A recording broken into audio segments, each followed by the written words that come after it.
Bencana merupakan peristiwa yang mengancam dan mengganggu kehidupan baik oleh karena faktor alam maupun non-alam. Bencana sendiri mampu mengakibatkan kerusakan fisik maupun material, korban jiwa, kerusakan lingkungan maupun gangguan psikologis. Nah, banjir sendiri merupakan salah satu contoh dari bencana alam. Menurut Ningrum dan juga Ginting pada tahun 2020, banjir sendiri merupakan peristiwa ketika debit air lebih besar daripada biasanya dan air yang seharusnya mampu mengalir dari hulu ke hilir sudah tidak mampu ditampung oleh sungai dan mengakibatkan meluapnya air sungai dan berdampak pada terendamnya daerah di sekitar sungai. Oleh karena itu, yuk simak video pemaparan terkait peristiwa banjir yang ada di Indonesia. Indonesia merupakan negara yang rawan bencana baik secara geografis, geologis, maupun sosio-demografis. Secara geografis, Indonesia merupakan wilayah yang mayoritas terdiri dari laut dan terletak persis di antara garis khatulistiwa yang menjadikan wilayah ini sangat dipengaruhi oleh iklim laut tropik. Menurut Avril Hilda Lubis, kondisi iklim laut tropis di Indonesia menjadikan curah hujan di wilayah ini relatif tinggi yang mampu meningkatkan resiko banjir rob akibat pasang air laut dan tanah longsor di dataran tinggi. Hingga kini, Jakarta menjadi salah satu kota dengan tingkat resiko kejadian banjir paling tinggi di Indonesia karena minimnya area resapan air, rendahnya muka permukaan darat dibandingkan air laut, serta banyaknya tumpukan sampah akibat aktivitas manusia yang menyumbat saluran pembuangan air. Dari tahun 2022 hingga 2024 tercatat 3 kasus besar banjir di Indonesia. Yang pertama, banjir Manado pada tahun 2022. Kejadian ini disebabkan oleh hujan deras selama 2 hari berturut-turut yang mengakibatkan Sungai Sario, Tondano, dan Sawangan menjadi meluap. Berdasarkan data pemerintah setempat, kerugian pada bencana ini mencapai 319 hunian warga tergenang dengan 640 kepala keluarga atau 2.404 jiwa mengungsi ke tempat yang lebih aman.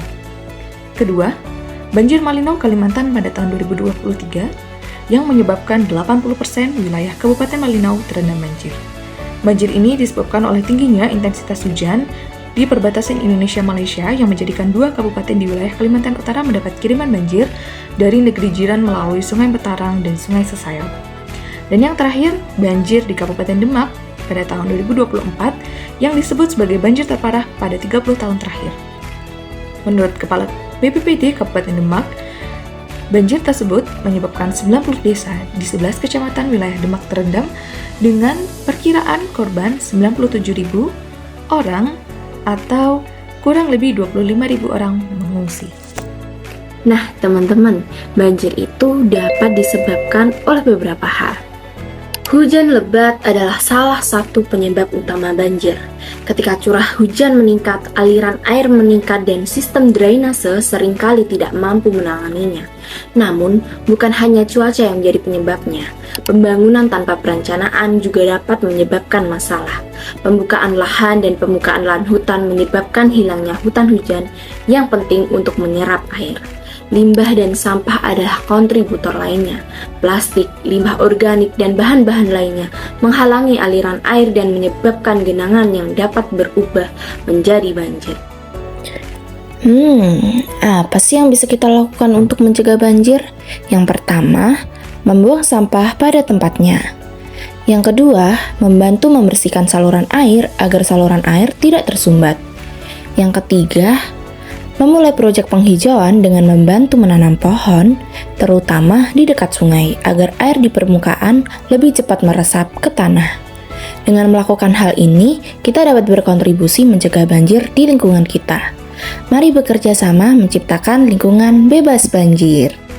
Oh ya teman-teman semuanya, banjir pasti memiliki dampak yang banyak untuk manusia, seperti dari dampak kesehatan, ekonomi, maupun sosial.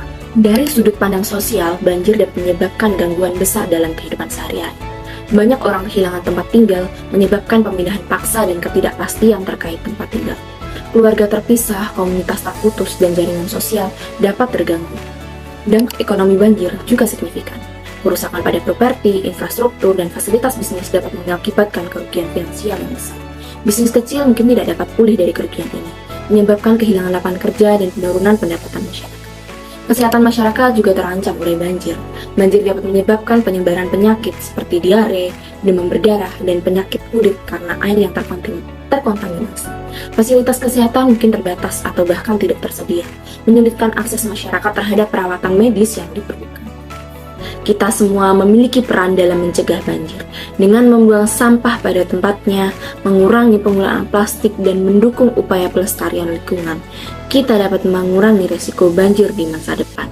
Melalui kesadaran dan tindakan, kita dapat menjaga kota-kota kita aman dari ancaman banjir. Mari bersama-sama berkomitmen untuk lingkungan yang lebih bersih dan lebih aman bagi semuanya.